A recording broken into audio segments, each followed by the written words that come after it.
அரசியல்? இப்பதான் அரசியலுக்குள்ள வந்திருக்காங்க. இனிமேல் தான் அவங்க அரசியல் பண்ணணும். மக்களுக்கு இதுக்கு முன்னாடி ஒரு தனி மனிதனாக இருந்து கொண்டு அவங்க என்ன செய்ய முடியுமோ ஒரு நற்பணி இயக்கம் வைத்து எல்லா தமிழகம் முழுக்க இருக்கக்கூடிய எல்லா மக்களுக்கும் நல்லது செஞ்சுட்டு இருக்காங்க.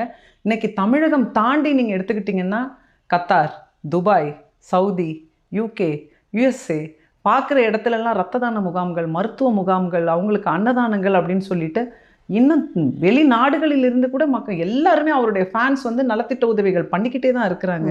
அது இன்னைக்கு இருக்கக்கூடிய அரசியல் கட்சியை சார்ந்தவர்கள் கூட இதெல்லாம் பண்ணுவாங்களாங்கிறது நமக்கு தெரியாது. அப்படி இருக்கும்போது அவர் நலத்திட்டங்கள் எல்லாமே பண்ணிட்டு வந்திருக்காரு. மக்களுடைய ஏகோபித்த ஆதரவோடு இன்னைக்கு கட்சியை தொடங்கியிருக்காங்க. இன்னும் அவருடைய செயல் திட்டங்கள் மக்களுக்கானதாக மிக மிக அதிகமாக இருக்கும்.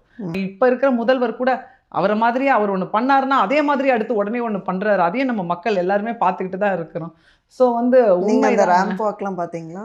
நிச்சயமா பார்த்தோம். அதே ட்ரெஸ்ஸோட, அதே கலர் ட்ரெஸ்ஸோட, அதே மாதிரி எல்லாம் பண்ணி ட்ரை பண்றாங்க. ஸோ வந்து என்னைக்குமே வந்து ரீல் வந்து ரீல் தான், ரியல் என்னைக்குமே ரியல் தான். அது மக்களுக்கு வந்து நல்லாவே தெரியும்.